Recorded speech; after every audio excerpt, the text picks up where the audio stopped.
This is Senate Appropriations, and we're continuing our work on the budget adjustment for 2024. And the first area of the budget adjustment that we're going to take up this afternoon is being requested for the Department of Disabilities, Aging, and Independent Living. And so Monica White, the Commissioner, is here, but you're changing job. You're leaving us, right? I don't know how to say. So we're glad you can come today before you're vacating your position, and wish you well as you go to something else. So we have this document here, which I'm assuming is probably what you want us to work through. Thank you, Madam Chair. So for the record, Monica White, Commissioner of the Department of Disabilities, Aging, and Independent Living, also known as Dale, until Friday. So thank you for, this is actually, unless anyone scoops me in the next couple of days, will be my last legislative testimony in this role. So yeah, thank you. I just put that out into the universe. So if we want to make any points against you, we got to do it now. Yeah, gotta know now, or hold your peace, but thank you. And so yes, and also I think just to maybe start with introductions, who on my team has joined me, because I expect, depending on what questions might arise, might tag in. So starting with. Yes, I'm Megan Tierney Ward, Deputy Commissioner at the Department. And Bill Kelly. And Rebecca Silvernagle, I'm the Principal Assistant. Great, thank you. And I've asked Rebecca to drive the bus with the technology. And so what we did in House Appropriations this morning was pulled up the ups and downs. We have only 3 of our appropriations have changes. So just to have as the visual point to walk through. And so I'm assuming that you would like to be crisp and avoid the narrative and get right to the heart of the numbers, Madam Chair. Is that what you'd like to do? Okay, great. So with that, Rebecca, are you able to pull up the ups and downs? And while she is doing that, I'll just I guess start. So the first. Actually, they would be included in this big packet that we got. Yes. I want you to know the ups and downs is something I should know. Did you come up with a name? Yeah, ups and downs. Ups and downs. It was quite brilliant. I thought so. It's quite interesting, creative, ups and downs. All right, so yes. Okay, great. So for that then, on this ups and downs document, we have the first requested change in the Dale Grants appropriation, section B330. For that, we have a requested $541,000 up in global commitment investment funding. That is associated with the Support and Services at Home, SASH program. So just a bit of history on this. Several years ago, so this has been funded, this program has been funded by Dale for probably the better part of a decade. And several years ago, it was the part of the funding was removed from the Dale appropriation and given to the Agency of Human Services as one-time funding for a 3-year period, with the intent of finding another funding stream other than investment funding across Dale, Agency of Human Services, Cathedral Square Corporation, which runs the SASH program, Green Mountain Care Board, One Care Vermont, the Accountable Care Organization.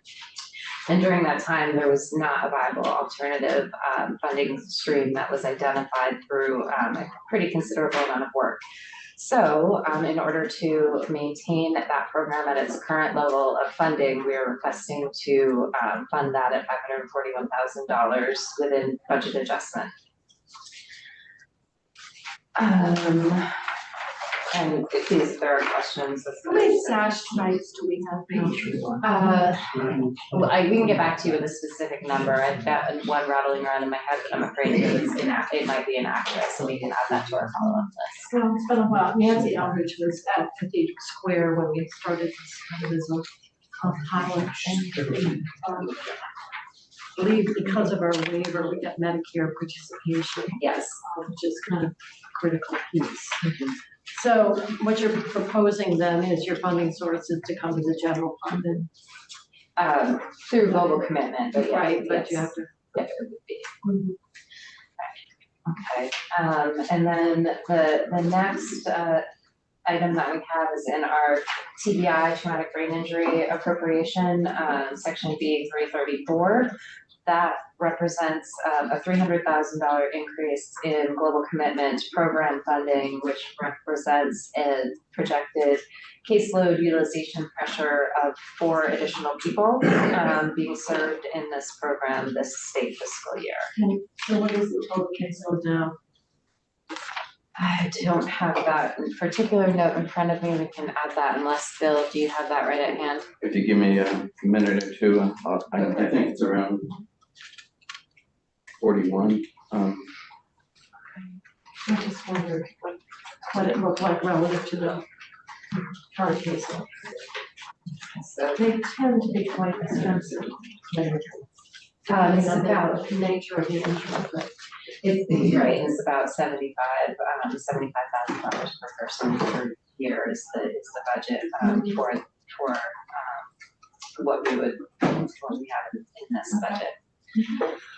And Bill, once you find that, if you jump back in, but in the interest of moving, requested changes in is our long-term care, choices for care appropriation, B 334.1. And there are 4 items in here. So the first is $917,000 of global commitment, gross global commitment funding, and that reflects a 5% increase in certain segment of home and community-based services, adult family care, moderate needs, flexible funding, flex choices, case management. Wait a minute. We've got a communication where last year a certain group of providers did not get identified as benefited from the rate increase. So I just want to connect what's being proposed here is to recognize that inadvertently that group of providers did not get included for a rate increase, and this is yes, that reflects that cohort of providers. and that would become effective. Would you do it retroactively, or what's your plan here relative to when the other increases were made? So this contemplates a January 1st, so a 6-month effective date as a passage when the funding would And be. you're annualizing it in your 25 budget. Yes, you can. Can't quite speak to that yet, but I know you can, but you aren't going to increase it for 6 months and roll it back, I'm assuming. But you don't need to respond because I know you have to wait for what the governor's proposing. But thank you. So that's one memo that we got that is reflected here. What's the answer, Bill? It's 42 long-term TBI. care, and then the rehab, the 43, so combined a little over 80. In the TBI, Correct. 80. Oh. Long-term care was a 42, and that's what I was thinking. Oh. And then, so the next item we have in our choices for care appropriation is $410,000 associated with the statutory choices for care carried forward from 23 into 24, and that is an AHS net neutral part of that annual process. So perhaps you could give me some background. We've been approached by a lobbyist who works particularly for adult days, and there was concern that there has been reduction actually in the level of funding, if I understood it. Maybe I didn't understand it correctly, in terms of what the demand or available funding is. Can you, maybe other people might have had some discussion around this. Could you explain what's happening with the moderate needs group and the choices for care carry forward? Certainly, Madam Chair, and I believe that that question may relate to the current state fiscal year, the 24 as passed reduction in moderate needs. In moderate needs as part of the state fiscal 24 as passed, and that was based on utilization trends at that time, reflecting a decrease in that, if that is what that is referring to. I don't know, Bill or Megan, if you've got any additional thoughts on that particular item. I think that's exactly what this issue is. So where does that leave us? So in the 24 budget, $2 million of moderate needs funding was a reduction due to the fact of multiple years of utilization at that level. We continue to be. They got hammered, so with COVID, I would think utilization would have been dramatically influenced by that. And utilization of moderate needs continues at that reduced level. So what has happened then? Is there, have we been stabilized the adult days? Are we having a waiting list? You can't, I gather the reduction has had an impact. And so from your perspective, how are you seeing what the impact is? And this budget adjustment, there's nothing here in budget adjustment on that. Right, there's no projected changes up or down for budget adjustment for adult day or for moderate needs. I know. Yeah, I would just say that the whole thought process of that 2 million reduction was that it wouldn't be impacting consumers because it was to bring the budget down to utilization. And there's no wait list, the consumers are still being served at that level. I know at the provider level, there's discussions of a wait list, but I deferred. Madam Chair, I can also add to that. I know that. It's up on the record. Oh, yes, for the record, Megan Tierney Ward, Deputy Commissioner. I know that for the adult day program, they also received an increase in their Medicaid rate July 1st, which was reflected in a rate study that was done in last January. So they received that, and that was a part of their stabilizing financially. So that was implemented. And what, did they gain on one place and lose it on another, and so they ended up in the same spot? I'll just clarify, there's multiple sources of Medicaid funding for adult days. Moderate is just one small portion, so that rate was increased across the board for day health rehab and highest as well. And I know that the adult days also just finished a process with the payment reform group of DIVA to explore other types of payment models and what might be even more stabilizing. And I do believe a report is forthcoming fairly soon on that piece. I saw a raised hand from Rebecca. Maybe that has already been done. I see a yes, that was already submitted. Well, one of the big problems, of course, is if somebody gets sick and it's not there for a couple of days, and yet you still got your full cost. So unlike nursing homes where you have a whole bed or, you know, some cushion, although they're in not great shape either, based on, you know, what we're giving for extraordinary relief. So there, I know there was trying to look at a different payment model. So is that report coming to us, or is that something that if we could pick up and just tell us what is happening now? We've studied it. Rebecca Silvernagle, for the record. I turned it in to yesterday, so it should be on the reports page. I believe it was Senate Health and Welfare was one of the committees that received it. I can't remember off the top of my head if it was also. Oh, maybe it was. But it just came yesterday afternoon. Maybe, so is that one of the ones that we just got? Yeah, I wouldn't be surprised if you haven't seen it yet because it was just. Well, here's the summer government accountability, resource of work group that we just got. Priorities.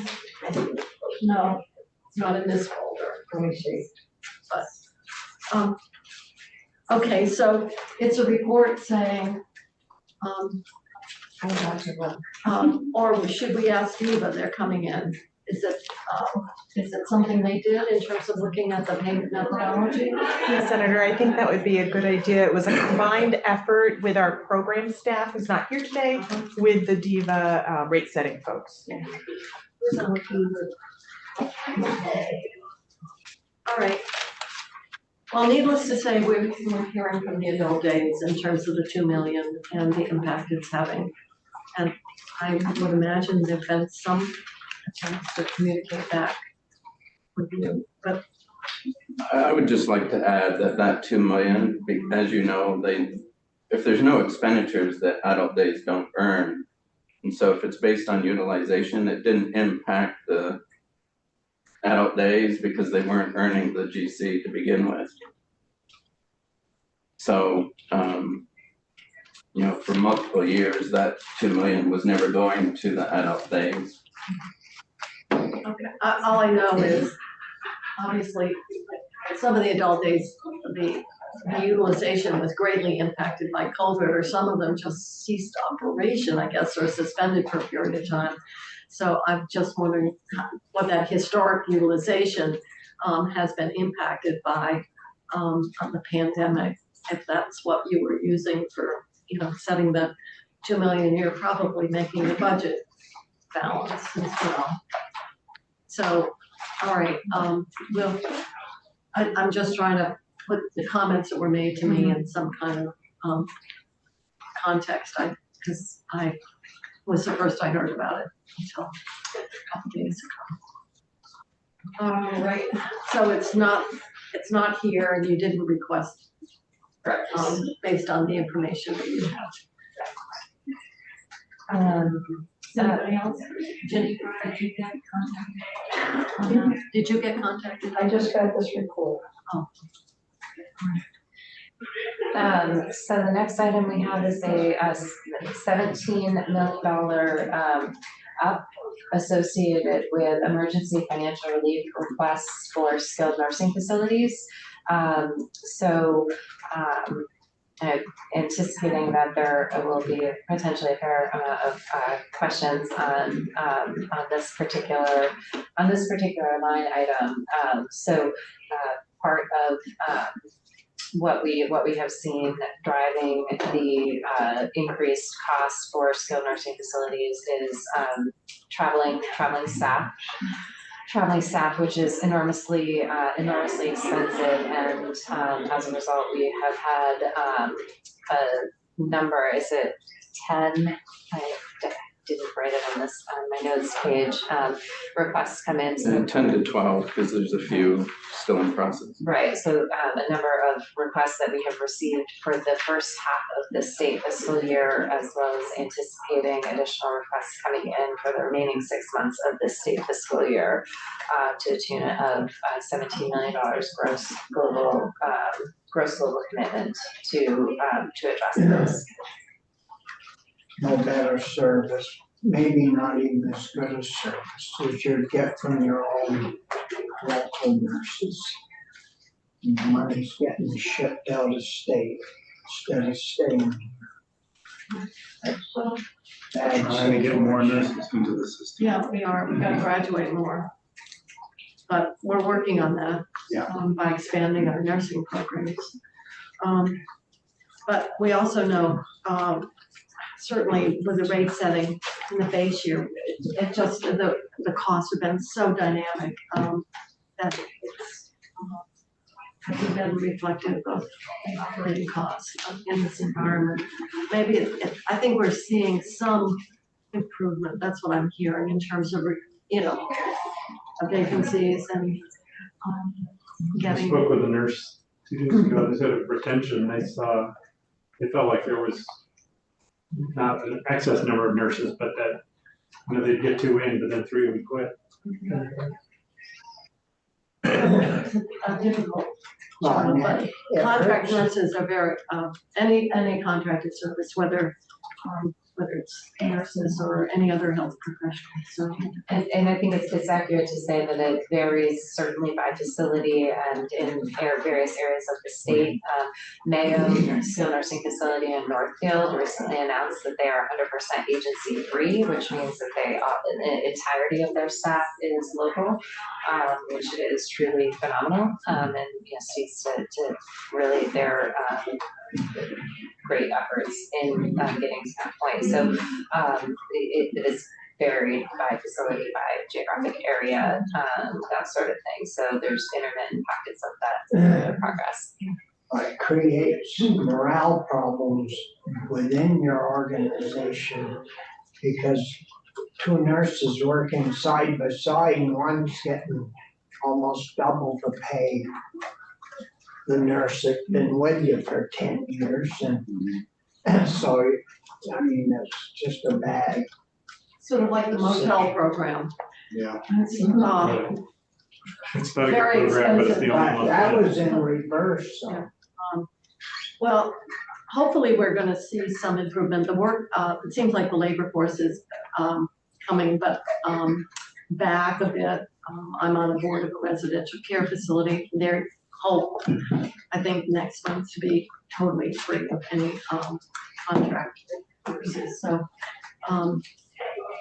but the cost has been for nothing, really. I mean, in terms of improved or increased care, it's just been able to, tide us over. And some people have left to go work and then they're working back where they started from. And so it's really, as Senator Starr says, it's hard on morale for those who stay and the disparity of people working side by side. So, all right, well, 17 million. How many homes do you think would, the 17 million is extraordinary relief for how many? So I think this bill had said we have gotten 10, you just said it 5 minutes ago and I've already forgotten. Yeah, 10 to 12. Thank you. Can we do something with base year? We did something. What did we do last year? So on July 1st. Yes, Megan Tierney Award. July 1st, there was a rebate of the nursing facility costs, and I believe that was to year 21 costs. That's what I'm thinking. So there's a capture year that they base it on. So because it's a point in time, it may not capture all facilities' increased costs because we've heard that facilities have had different experiences throughout those few years. Some are using it more in 21, some in 22, so it does vary. I knew we had something about the base year simply because it was so out. All right, so now it's under years left. We're at Veterans Home. Well, I guess we'll take that right now. We can't be here. Right, so this, as you may recall, is an annual process to true up state, as it's a state-owned and operated facility. And based on state fiscal 22 costs, the cost settlement for this year would be $2.8 million of global credit. And so that's it, right? That's the last That's all we have. questions. Anything else we haven't asked about that we should? Or you don't want us to ask you about? We should? Not that I can think of for a budget adjustment. There'll be more forthcoming for the governor's recommended budget for 25. In terms of more in-depth, policy and financial for the out year, but that's where we're at for 24. One of the things that we have deferred, but we're finally having to deal with, and that's conflict-free case management. I missed the presentation, but I gather there's, if we're going to implement that, it's going to bring costs. And is that something, that in terms of timeline, I know you can't speak to next year's budget, but I'm just wondering if you could speak to sort of your implementation plan or timeline relative to that. Obviously, the Disabilities Council has been rather concerned that Vermont has been so slow in moving on that federal requirement. And so I'm just wondering if you could speak to us quickly in terms of where we are there. Sure, so, without that directly in front of me, I don't want to misspeak in terms of where we're at versus the timeline. I don't know if anyone on my team has that right off the top of their head, otherwise we could certainly provide that as part of our written response, the information. Maybe it was part of the presentation that I wasn't able to attend. So, Yes, there is a presentation that has it laid out perfectly. yeah. So perhaps we can, if it's not already a part of your packet, make sure that you have that presentation. I want to say it's not implemented till 26, but that will confirm it. All right, thank you. I was just getting some sense of. Fully implemented, but there has to be a bunch of work in between.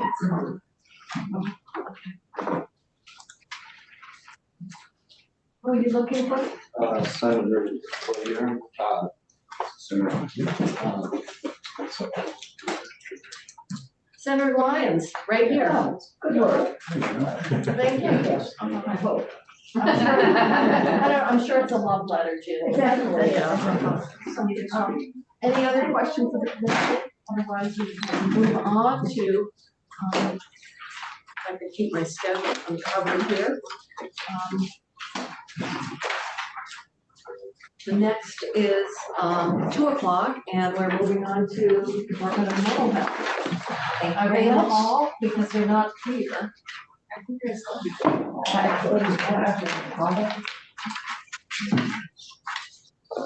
Thank you.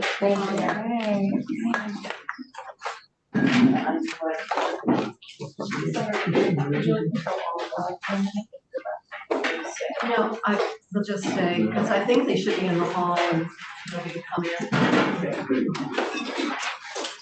Good for you. Come on in. Thank you. If you'll have us. We're almost on time. Well, you were on time. I don't know if I can say that, you know. We're just trying to free up your colleagues here. So you might take a step. Absolutely.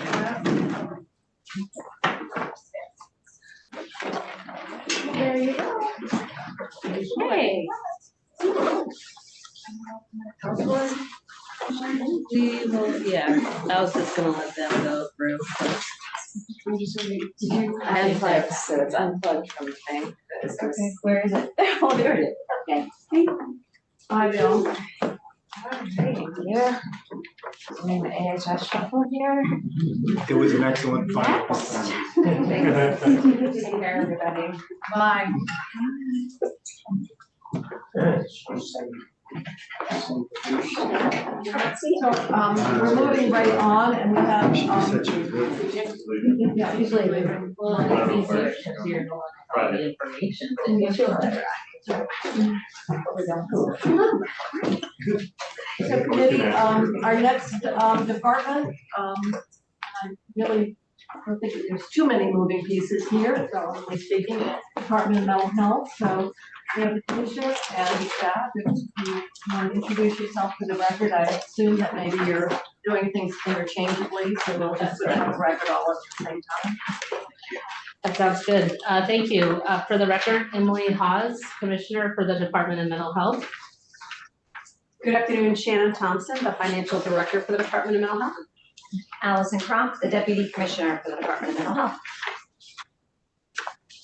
Hey, welcome. Yes. So you've given us a lot, well, not too much paper, the ups and downs sheet, and then this. So which document do you want to work from, and are you putting it up on the screen?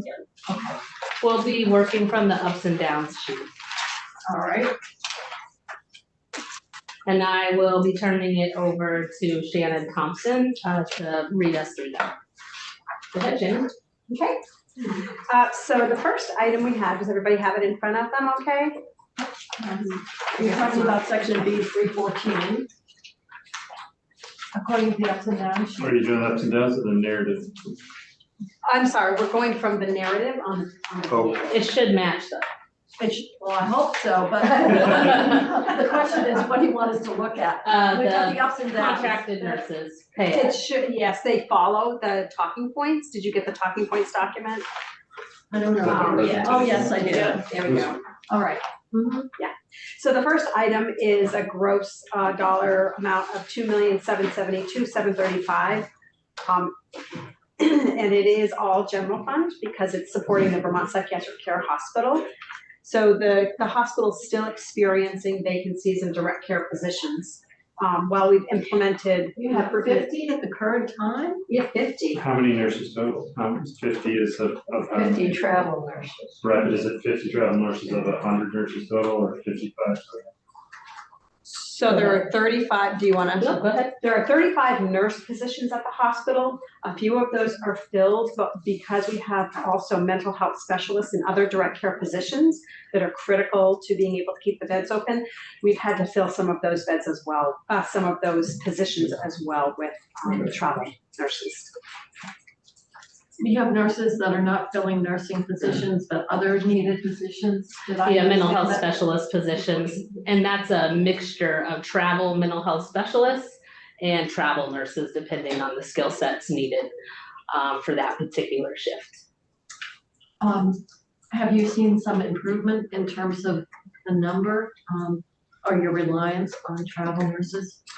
A little bit. We are at about 47% vacancy rates from a staff vacancy perspective. And so last year, we continue to be on 12-hour shifts. And that is something that is what healthcare workers are looking for when they're, applying for positions. We recently, last year, did a market factor analysis and adjustment to increase. And unfortunately, VPCH being the only state run hospital is in competition with private healthcare systems. So for example, we implemented an increase in salaries, and 2 weeks later, another healthcare entity announced a 20% increase for nurses, and it's all the same folks that we're looking to hire. We have been utilizing hire into range opportunities, which is a part of our the collective bargaining agreement, and that helps us bring new staff on board. And we're still problem solving with our HR partners to support current nursing staff because right now we're bringing in folks who are coming in at a higher rate than current nurses are working. So say they may come in at a step 13 and somebody with the same amount of experience but has been a permanent nurse might be a step 6 or a 7. We don't have a way to bring folks up. That's hard for morale. Yeah. Yes, it And you is. can't justify it. I agree with that. People really feel exploited. It's very challenging.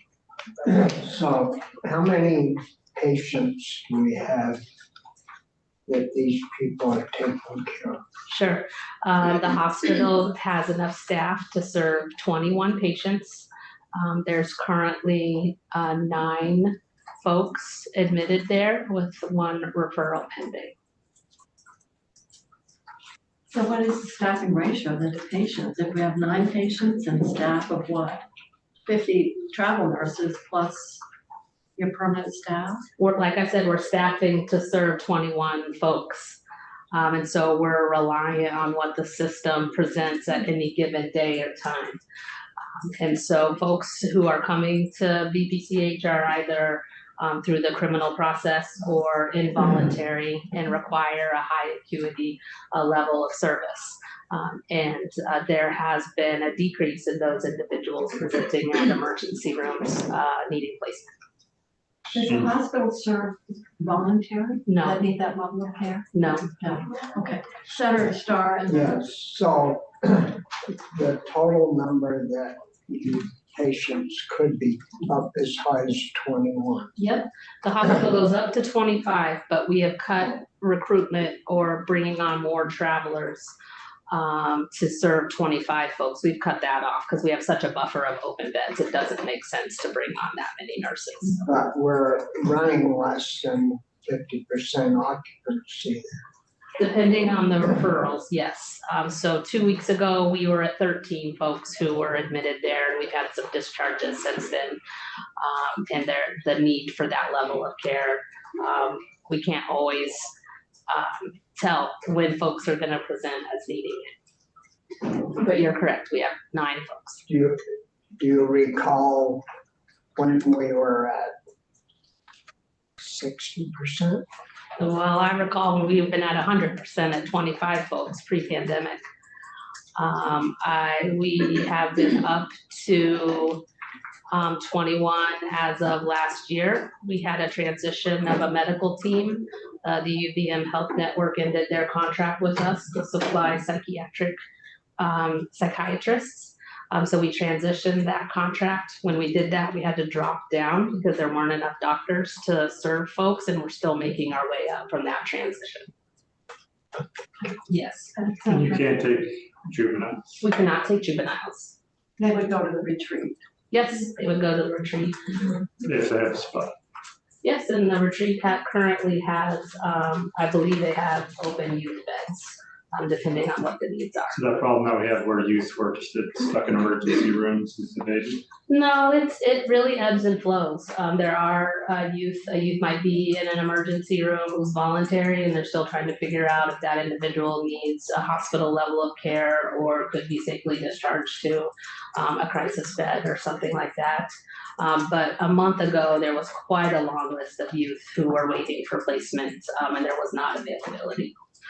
So it's really a system that ebbs and flows. Okay, that answer your question.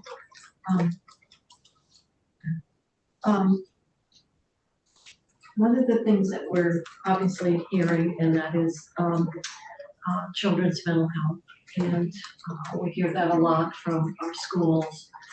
And I'm just wondering how you sort of see the department responding to that need. I know that certainly the workforce challenges are the same when you're trying to hire clinicians, whether we're talking about what you're doing at the hospital or what you have in your community-based delivery system.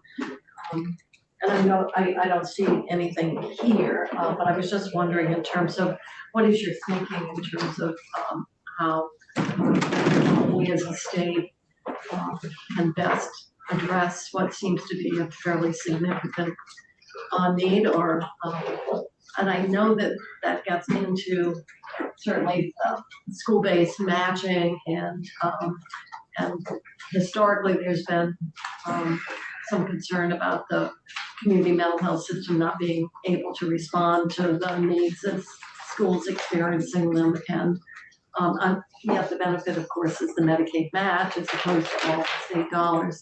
So I was just wondering if you could, since this seems to be the top of the list in terms of challenges that we have with our youth, what you're, as a department, thinking about strategies or policies or anything that that you would throw out for consideration to this branch of government. Sure. I'll start off, and then Deputy Croft can fill in what I might have missed. So we have a few initiatives that we have launched in the last year. One of those things being mobile crisis response, which is 24/7. And that is a 2-person response, and they respond both for substance use and mental health crises across the age span. And that's a little bit different than how our designated agency crisis teams have been designed historically. So we hope that that can intervene folks more upstream. We also have 5 urgent cares coming online in various stages. Those initiatives will help serve folks before they get to the emergency room. But those physical locations are? They are physical locations, yes. We also have, we continue to work on building an inpatient unit at Southwestern Vermont Medical Center. I was wondering about that. They're getting ready to submit their CON paperwork. They had a transition in CFOs over the summer, and so, but they're getting ready to submit that hopefully this month. But we are still working closely with them on that project. So that's still Yes, in progress. yes, absolutely. They need an Act 250, right? I think Because of so. the need for an outside fenced in area. Oh. These are the types of things that we should be really talking with natural resources about. We are putting some real restrictions on certain things. I talked to the head of the And the cost associated with and the it. cost associated, but also it's a holdup, particularly if one neighbor Mm. says they don't like the idea that we lose the facility. It shouldn't be happening. Wasn't the reason for Act 250. Just really bugs me. But that's what I think. You're on that's record gonna be with your, I'm on record with my complaint Yeah. about Act 250 and holding well, up I think, things that are necessary and that, did they have you a know, the CON town as well? supports. They do have a CON, they're working on that submission. Yeah, that's another issue. Well, I mean, I didn't mean to pick that scab for you. Well, no, I mean, we have to get a CON for our methadone. That's been holding it up. No, I hope so. Thank you. Thank you for your help, Senator.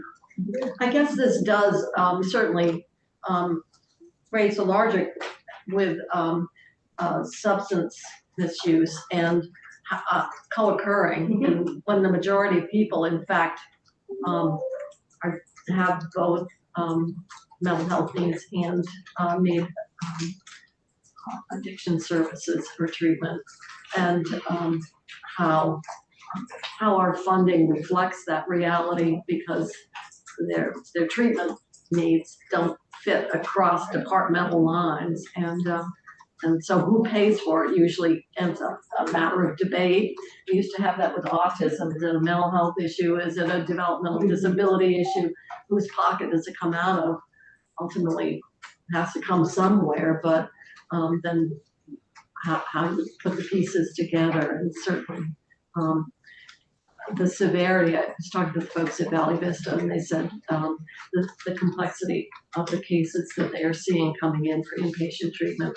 And then that is right, that's the veterinary Medicaid, and they're coming in with sores, and one person had to have an amputation. Yeah. So they're just saying, you know, they've been in operation maybe 20 years now, Mhm. and the severity and acuity of the patients that they're seeing today are just so markedly different than what they had when they first opened the facility. Yeah. The last thing I'll mention is the department did receive a planning grant to explore certified community behavioral And you health have centers. two agencies that have been. With two agencies that we've selected and will be applying to be a demonstration. So Claire Martin's one. And Claire Martin, yep, and Rutland's Mental Health is the other. And that supports a co-integrated system as well across the age span. So we do think that will also support our communities a little differently than So mobile crisis conversion. Yeah. So we have, But you have the money there, so you're just leveraging the Medicaid dollars. right, we applied for an investment and we're granted that. So we're just converting what was general fund for the uninsured and underinsured is now going to be global commitment investment. So does that allow you to support a more expansive network of mobile crisis response? Well, this is a straight conversion, so it's not adding any dollars. It's a straight conversion, so it's a savings, a general fund savings. But having that money available does allow us to serve folks who are not. Well, that's my question. Yes. What happened? Oh, well, are you using it to pay for the 2.7 above? How much you made on your peanuts? You just laughed on your bananas here. Okay.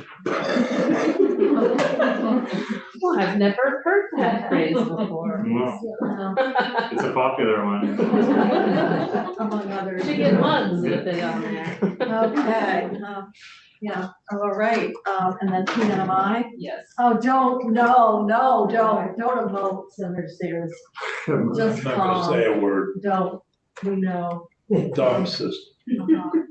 All right, so, but So this is just a, how can, you gave them an increase, but didn't cost you anything?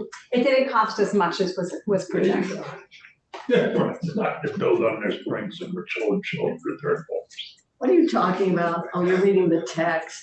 I'm reading the text. And we're on the money sheet. We got too I many. understood that. You You're waiting. worry about money, I worry about policy. Oh, I see. No, seriously, just, if, part of what I was trying to do, set up for that meeting next Wednesday when I went out for a few minutes. And one of the things that's driving me right now is the number of kids with real trauma from growing up in drug-infested homes and parents that are, themselves in real bad shape. And when I see this, they provide treatment for children and adolescents designed to build on their strengths and return children to homes and communities. Whenever possible and appropriate. I Yeah, guess what you're concerned about is what's Is it possible. appropriate and what's possible. And the longer this goes on, not just in Vermont, but nationwide, the worse it's gonna be. And I pity the next generation of teachers trying to. Already there. It really is. I mean, Jim Leddy used to talk about the elephant in the room. Except the elephant is on steroids at Yeah, this point. The elephant has gotten as it- bigger. and as bigger. it Several relates- different organisms in the room now. As a matter of fact, as you look back, while we focus on poverty, and I don't mean to minimize the impact of poverty, but you hear people say, we grew up in a family who was poor, but we had parents, we had stability, we had aspirations, we had nurturing, et cetera. And when you overlay poverty with chaos and violence and addiction, that's kids are really suffering from that and the impact. And sometimes they're lucky they have someone else that can protect them and compensate. And sometimes they can find another family, but the impact on kids is enormous. But anyway, we're done with We're here to PMI. talk about money, yeah. I'm not gonna talk about PMI. No, we won't, okay. So, this is just the text that goes with the money and why they need it. Or where they. Yeah, and this one's actually a savings. This is, Yeah. because the Wow, inflation, they broke calculated the 20%. inflationary increase. There's a little more. Well, it does raise, obviously, some of these programs and facilities are really struggling with, just like you are, Valley Vista is having to hire contract nurses. And so that is influencing their operating costs, no question about it, so. We have seen the hourly rate of contract nurses come down. So it's We're seeing around some hundred and easing. twenty-five or so an hour now. And that's probably on par. I don't anticipate we get much lower than that. In 2021, it was around $76, $80 an hour. But when you think about inflation and such, I don't anticipate it coming down much further than 125. We have seen that shift, and that's Does that include their housing and et cetera? it does. So it's not just the salary. Correct. And a recruiter gets a cut of that as well. There's An administrative overhead. that's correct. It's not a one-for-one. That's not their hourly rate. That is No, correct. that's why trying to understand. But what we don't want to have happen is, we've been able to recruit some travelers into permanent staff, and that's been a great thing because they're already trained. But what we don't want Then to. you have to buy out their contract. When they end their contract. You're doing it. But what we don't want to have happen is then the contracts start putting clauses in those where they then don't allow the travel nurse to sign on as a permanent nurse, or they require an out a year away from the facility. That would really negatively impact us. Yeah, and how does the 12-hour shift work? Yeah, so 12-hour shifts, folks work 3 12s in a week or 4 12-hour shifts in a So week. 1 week they work 3 days, 3, Mhm. then next week. they work 4. And corrections has been a very effective work schedule to Yes. help with their correctional guards. And Yes. So We same find thing. that is accurate for us as well. It is a much easier way to manage your personal life. Folks feel like they have a good amount of time in between, the shifts. You're working 3 out of 7 days. That's okay. Folks feel like that's normal, pretty that's- much normal on that. Yeah, I think our local police departments actually on A lot of- that. They're doing 5 AM to 5 PM and then 5 PM to 5 AM. It also requires less staff to staff a facility. Yeah. So, because you don't have an evening shift, and it improves safety in a facility. Your most concerning times are during a shift change. And so you're only doing 2 shift change with 12 hours and you're instead of 3 on days. But it's a long day. I don't wanna, Oh, It's a 12 long day. hours is a long day for anybody. Other questions or comments mental health folk? There's a lot going on. What was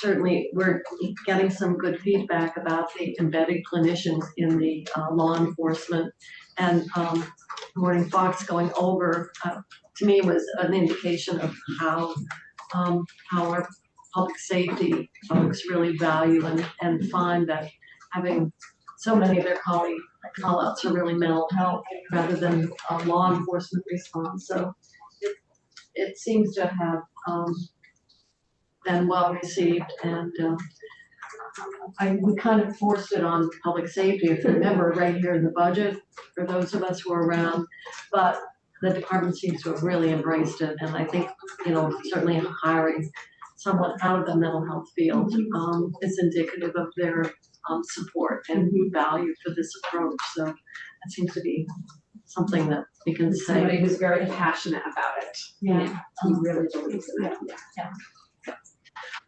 All right, if there are no further questions, then we are actually ahead of time by 3 minutes, and that we have the Department of Health maybe in the corridor. Or maybe. Yeah. All right, and we'll Thank look you, forward thank to what things will look like in 25. I'm sure we'll be hearing.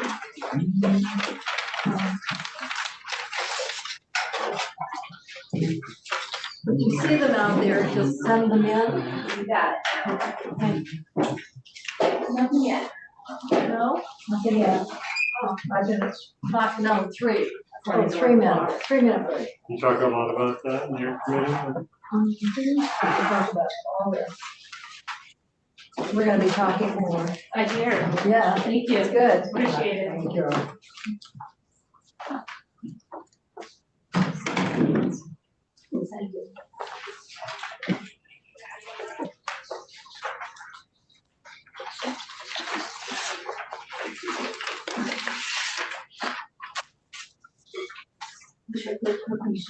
Oh, yes, please eat them. I'm gonna have one more.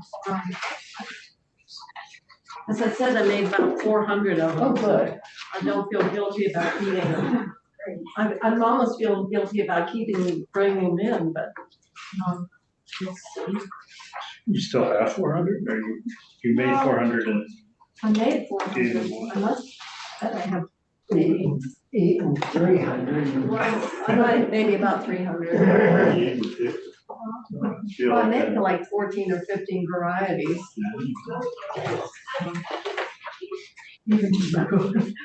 My family said, well, we hope you can still make Christmas cookies. It's like, well, thanks for feeling sorry about my broken ribs. It's like the year I didn't make the Christmas tree cake, a red velvet cake. I did a different variety. And horrible. They were just terrible. We always have a red velvet. You never make. And so I learned my lesson. You don't alter anything. And that just shows. Frosting? No, white frosting. White frosting. Red and green. I used to write on Mother's Day, I would write my mom a card, and I'd get a card that had lots of white space, and I'd write tiny little letters, and I would write a long short story, and it was always about like how I had bought her a really nice present, something happened to her, blah, blah, blah, and so now I have nothing except this card. And, you know, they were elaborate, and she loved it and everything, and they took a long time. They would take me like 3 hours to do. So You started creative writing early. yeah, well, no, this is as an adult. Oh, as an adult. Until she I died. thought you were talking about as a kid. No, I started when I was about 30, and then, you know, for 30 years, I wrote these cards at Mother's Day. So, and she would save them, and so then I saw these e-cards that were really cool, you know. Oh, and you said. You could personalize them a little bit and everything, so I sent her an e-card, and she called me up and she said, I received your Mother's Day card, don't ever delete it. You know, I mean, rituals and kids, rituals, and they're so important. We always Yeah. do this. We always do that. You know, our family always has Sunday dinner. That's one that the kids will go to school and talk about, you know, our family. How many, when you had the whole family for Sunday dinner? It depends. It could be anywhere from 8, 12, 15, 26. I think I had 14 Sunday. I hate to plan on. Is it always at your at place? 26. No, sometimes Yeah, it's. or you have to plan for 14 of them. Yeah, and the hard part is you never know how many are gonna show up. And, And would you have like, was it like a roast or? yeah, Nathaniel said he wanted, this is kind of a German dish, but, roast pork with, sauerkraut and dumplings and gravy, so I had to make the You know, if dumplings. Nathaniel asked for it, you gotta get it. And, Only Twinkie is more privileged. and I did mashed potatoes, I had green beans, pickled beets, tossed salad, of course, applesauce, gravy, and then I did cream puffs. So just out of curiosity, what time is this dinner until? Time you arrive. Sometimes I'm going. I know we're still live, I'm waiting for the health Have a department. whole bunch of people. Oh, everybody's. Right on the way to St. Johnsbury, we've got a meeting there. I know. Anytime after 5 or 6. I Because know. I know if your number of guests is that flexible, you must have a little extras. For one. We, I was like one more. always one more. You know, part of it is, of course, growing up on a farm. That used to be the culture. I mean, Exactly. come on in. And somebody commented, my mother never would say goodbye. She'd always say, come again, come again. And she would never say goodbye on the phone. She'd hang up on you. You know, people used to say their goal was to hang up before she did, but people got taken in. So, here we are. We have the commissioner. We never knew how many was gonna be there in the morning. You So, might have 2 extra wake up in the morning, go downstairs, one on the couch, one. I know. Still happens in our house, so.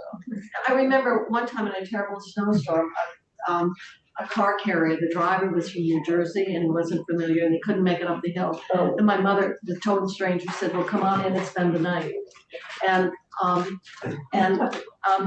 he got back and he sent her a dozen roses. Can you imagine that? I remember that as a That's kid, sweet. but that was just the way, particularly in that rural farm life.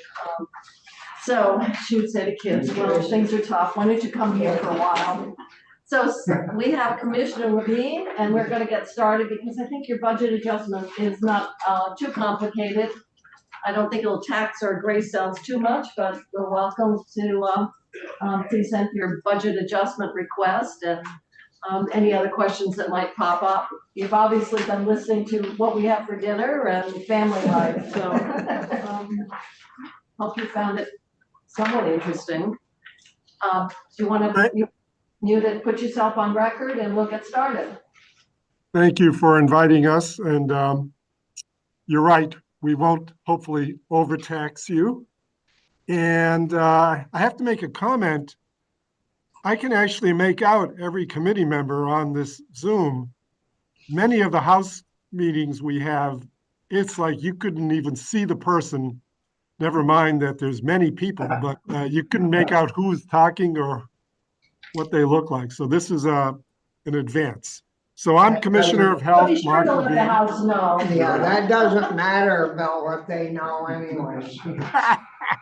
I'm Commissioner of Health, Mark Levine, and thanks for inviting us to testify on the governor's fiscal year 2024 budget adjustment recommendation for the health department. Also present on the screen, you can see, is my financial director, Anna Swenson. And I've invited her to lead you through just really a couple slides. And I'll be available, of course, for other input and questions. Okay, so you want to start with what section? Leave it up to you, Anna. Sure, we have a brief presentation, so I will just share my screen quickly. I think we have the document here. But... Okay, great. Yep. Okay. So the health department has 3 appropriations. We have no items in the budget adjustment recommendation for administration and support or the substance use programs appropriation. We do have 2 items for the public health appropriation, and we'll review those 2 items on the next 2 slides. So the first item in the public health appropriation section B312, under the grants nature object, the line item is labeled Vermont Vaccine Purchasing Program COVID-19 vaccine coverage.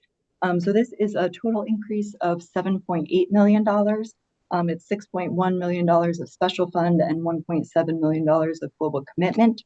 What's the source of your special fund, Anna? I'm sorry, what? What is the source of your special fund? Sure. So the source is the program is funded via an assessment per member per month, quarterly assessment to insurers.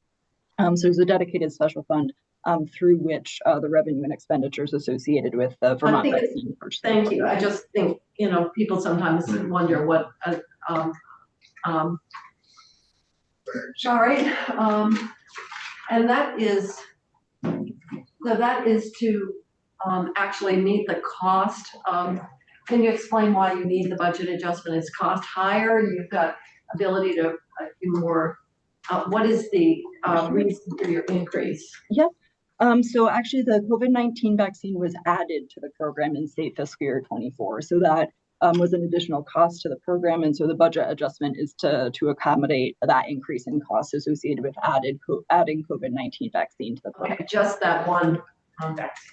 Correct. Any questions? Where was it before? I mean, we had a COVID vaccine program before. The COVID-19 vaccine was, yeah, Dr. Levine, go ahead. It was a free vaccine at that point in time. Oh, the feds paid for it, didn't they? It was earlier renditions of the vaccine. Okay. All right. Any other questions? And then you have the spending authority. The important thing here is there's no general fund. It's either special fund or global commitment for the Medicaid population. Yeah, but this is the state portion under GC. So, all right. And then no state dollar impact is what you've got next. Right, correct. So, as Dr. Levine was mentioning, there's no state dollar impact in this line item. The federal FMAP rate for the administration and purchase of COVID-19 vaccine for adults on Medicaid is 100% through September of 24. So that GC increase is actually 100% federal in this line item. No further questions on that, I guess, pretty straightforward. How are we doing with the take-up rate of the vaccine and boosters? On the news, they're talking about nationally, it's not as, it's fairly low. Is that Yes, experience here in Vermont as well? yes, nationally, and in Vermont, we're about, well, certainly nationally, the country is 10% behind previous years when it comes to COVID and flu vaccine. In Vermont, we're actually still leading the country, but we don't brag about our numbers because they're nothing like what we used to brag about. So with COVID, we're in the range of, I believe, 23% now of adults, of children and adults have gotten the newest COVID shot. If you look at the over 65 age range, which is the most important group in there, we're up to about, I believe, 45%. We So might be double that. doing that here on the committee, right? Hope so. Have you had your booster? Yeah. You have, you have? I had a hard time getting it. Yeah, I- so I want you to know we are exceeding the state experience. But now, Probably age two. I will say the advice of getting both the flu and booster at the same time treat me well. No, you had a, yeah. Had a. I couldn't imagine this committee not leading the pack. With regard to the flu vaccine, we're usually at this point 43% of the population. This year, we're about 33%. So we're not quite where we are accustomed to being. And there's a lot of factors behind that, that aren't just Vermont specific. And there's a lot of misinformation out there, which we continue to have to combat regarding people's feelings about vaccine and apparently their forgetfulness about how useful vaccines have been historically and even during the pandemic. And memories sometimes are short. Senator Lyons has a comment or I question. just wondered what our vaccination, hospitalization rate is right now. Are we seeing, I know it's been high, but is it still high? Oh, don't use the word high, because by our surveillance metric, we continue to say it's low, because that is the main metric we follow right now, not, cases or test positivity, but we follow hospitalizations.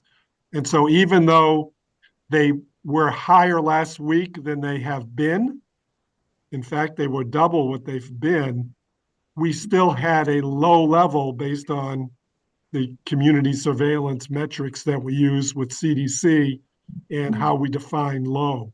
So Yeah, Vermont is one of the states that's not showing as, Yeah. the spike, so to speak, so. right, but there is, nationwide, COVID is certainly around. Now, we just put out our weekly surveillance report this morning, and we're continuing to call it low. We had 59 total hospital admissions in the last 7 days. Our rate is still slightly below the metric of 10 per 100,000 for new hospital admissions. So in spite of an increase, we're still low, which is very interesting. When you look at our syndromic surveillance, meaning how often are people being seen in emergency or urgent care settings with symptoms of COVID, that was 2 to 3% for the longest time.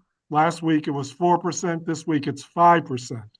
And that's mirrored in our hospital calls, where the hospitals, not necessarily inside in their wards, but in the emergency room, are being overwhelmed with people presenting with respiratory illness right now. And we put out a special call to the practice community to try to discourage people, unless it's medically appropriate, from going to the emergency room if they have respiratory symptoms, and trying to use much more of the primary care and other parts of the health system like urgent care, because the hospitals are just really overwhelmed at this point. Other questions about that? I guess we're on the last page then, in terms of the transfer to Diva. So this last line item is simply a net neutral transfer of funds to Diva. It's approximately $635,000. Essentially, family planning services that were previously paid by the health department will be paid by Diva effective July 1st, 2023. So this is a net neutral transfer of funding for Diva to pay those costs.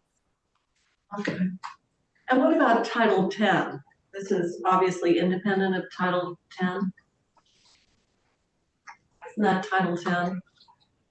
Right. This is actually, it's a set of family planning services that, due to the Affordable Care Act, that are Medicaid eligible for folks that wouldn't otherwise be eligible for Medicaid. So it's a very certain set of services for a certain population. All right, so net neutral is just a transfer, and we're getting Medicaid match now. Were we getting it at the health department? Yes, it's currently a global commitment investment cost. Okay. Other questions? Okay. All right. Well, thank you. It's not too many moving pieces relative to your part of the budget. I'm sure we'll be hearing more when we get into the budget for fiscal 25. So thank you for being available. We're right on time again. And so now that we've finished with the health department, I'm going to, we're going to take a break until 3, and then we'll have Diva in. And so I'm going to adjourn the committee until 3 o'clock.